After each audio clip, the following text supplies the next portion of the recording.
America, a country founded on the ideals that every citizen is entitled to the same opportunities, no matter your age or race. Over the past decades, many Americans feel as though a dark shadow has fallen across the American dream, and the balance has shifted. Huge corporations have taken hold of the economy and claimed the bulk of the American market. Some have been able to keep their jobs, but a vast majority have lost a great deal. Some even having to resort to begging just to sustain themselves.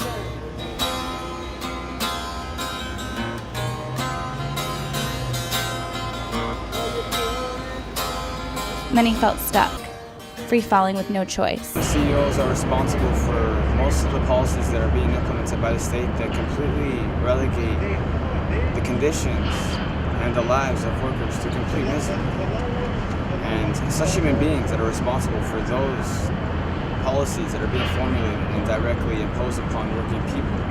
They don't deserve our recognition. They don't even deserve our consideration of them as being human beings. Well, I believe personally. On October 11th, many Arizonans had had enough. No longer would they act defeated.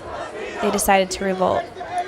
They called it Occupy Phoenix. Criticism or people who are saying that they don't understand what we're trying to say, I think that the criticism is a reflection of them. I mean, we protested in front of Wall Street, so that should let you know that this has something to do with the financial industry.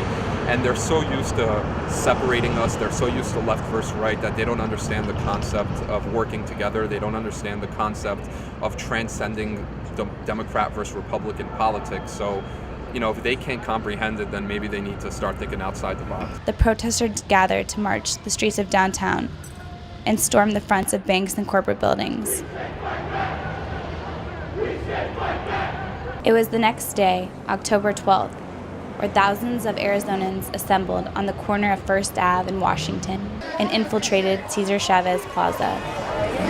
The movements offered platforms for a variety of demonstrators, but the one thing they had in common was their concern for humanity.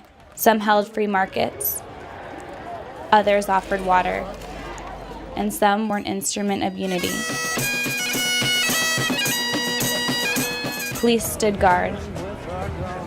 Some protesters were taken away for expressing their beliefs, but there was one thing for certain.